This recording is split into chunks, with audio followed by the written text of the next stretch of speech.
Assalamualaikum ikhwah, kaifahan? Semoga tetap dalam keadaan sehat walafiat. Nah, kali ini kita akan membahas mengenai 3 bagian kalam. Nah, dan ini sangat mudah sekali untuk difahami dan dihafalkan. Antum semua pasti bisa. Nah, apa saja itu? Nah, simak video berikut ini hanya di titik.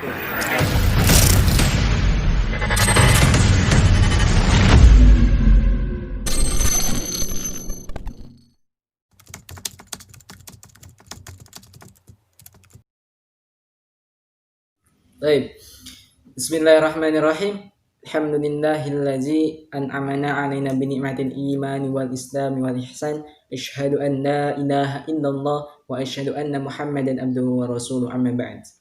Qalu subhanaka la ilma lana illa ma 'allamtana innaka antal alimul hakim. Rabbi shrah li sadri wa yassir li amri wahlul 'uqdatam min lisani yafqahu qawli ya fattahu ya alim ya fattahu ya alim. Allahumma ftah lana bi futuhil arifin. Amin ya Allah. Baik. Ikhwah, kali ini kita akan membahas 3 bagian kalam. Namun bagian di sini berbeda dengan bagian yang di video sebelumnya. Bagi yang belum nonton silahkan bisa ditonton di sebelah sini nih.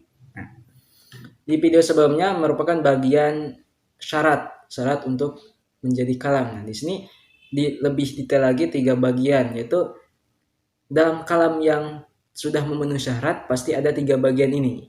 Nah, di sini disebutkan waqsamuhu salasatun ismun wa fi'lun wa harfun. Nah, yakni an ajza al kalam, sesungguhnya bahwa bagian-bagian kalam yang berkaitan dengannya itu ada 3, yaitu al-awwal al-ism, isim. Apa itu isim? Di sini disebutkan wa huwa kalimatun dalat ala ma'na fi nafsiha wa lam taqtarin bi zamanin. Itu kalimat yang menunjukkan pada makna dirinya sendiri tetapi tidak berkaitan dengan waktu. Contohnya misal qalan suah, atau libas, atau masjid, atau kitabun, dan banyak lagi. Artinya ya ini merupakan artinya menunjukkan pada dirinya sendiri tetapi tidak disertai dengan waktu, tidak berkaitan dengan waktu. Misal kalau qalan suah berkaitan dengan waktu gimana? Nah, bisa telah qalan suah atau sudah qalan suah, kan nggak nyambung. Berarti isim itu nama benda, atau dalam bahasa Indonesia itu disebut dengan kata benda. Nah, itu isim. Segala sesuatu yang tidak berkaitan dengan waktu.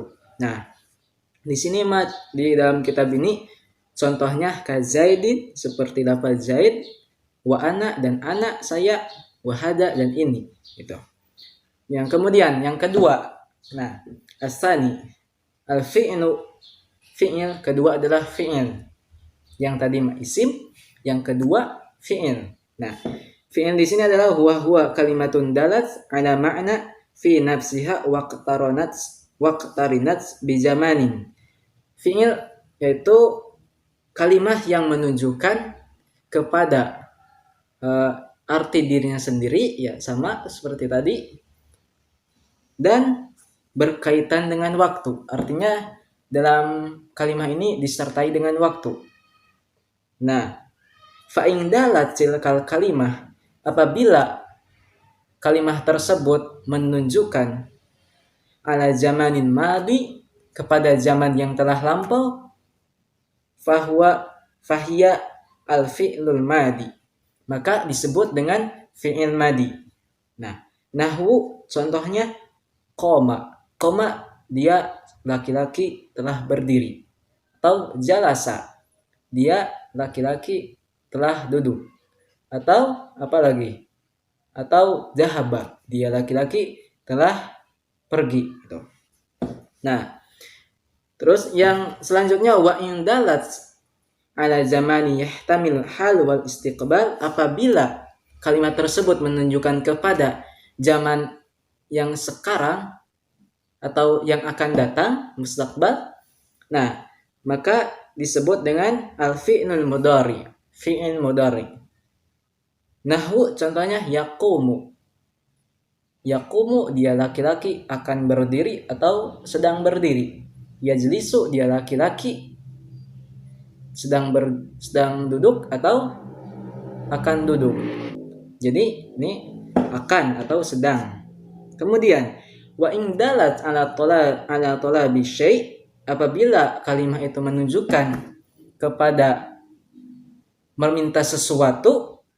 Nah, contoh fil mustaqbal pada masa yang akan datang, maka disebut dengan fi'il amri. Fi'il amr atau kata perintah. Nahu di sini contohnya nah kum, berdirilah kamu laki-laki. Atau ijlis, berdirilah kamu, duduklah kamu laki-laki. Atau idhab, atau pergilah kamu wahai laki-laki. Ijlisi, duduklah kamu wahai perempuan gitu. Itu merupakan kalimat perintah. Nah, jadi dalam fiil itu dibagi 3 lagi menurut pengertiannya, yaitu jika menunjukkan waktu yang lampau disebut fiil madi.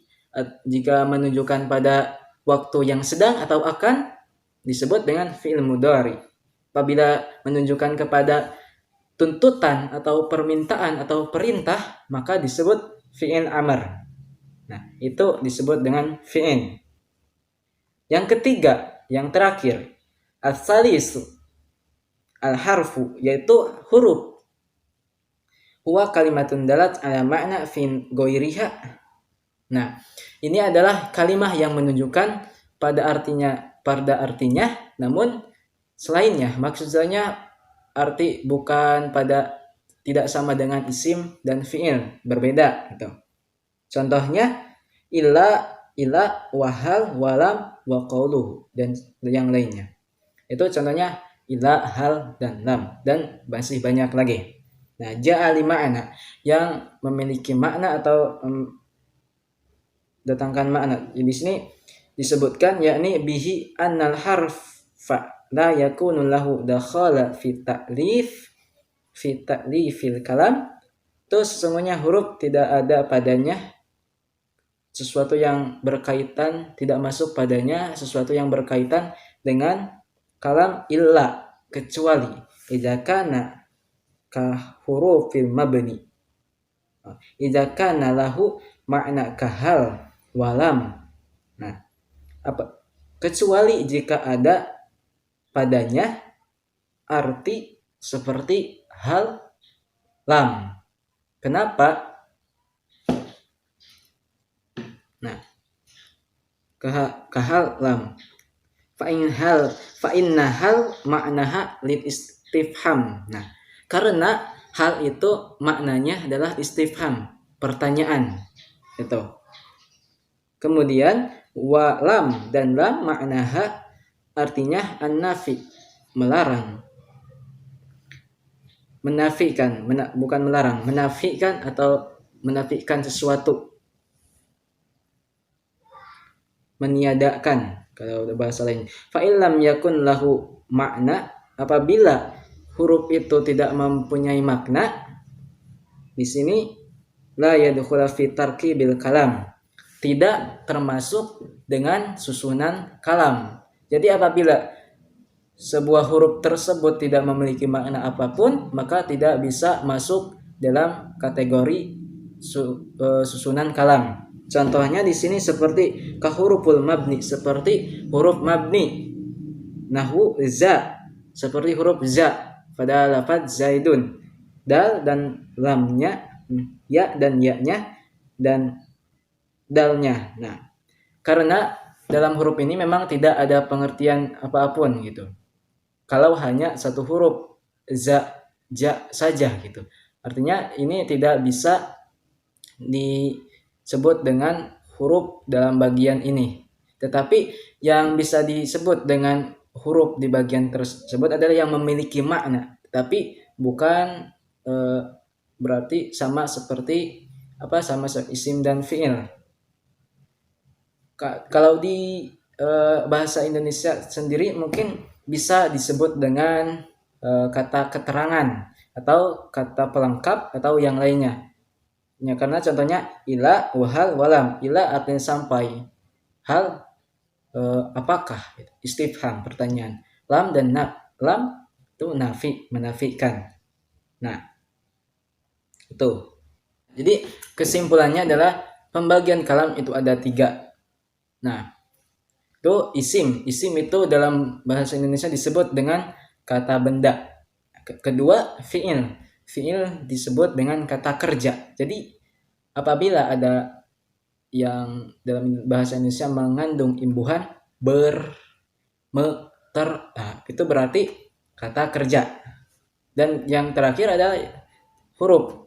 Itu bisa disebut dengan kata keterangan atau pelengkap. Nah, mungkin itu saja yang dapat saya sampaikan. Semoga bisa bermanfaat buat kita semua. Nah, semoga kita diberikan pemahaman oleh Allah Subhanahu wa taala. Nah, syukran katsiran ana musyahadatikum. Assalamualaikum warahmatullahi wabarakatuh. Subhanakallahumma wa bihamdika asyhadu an la ilaha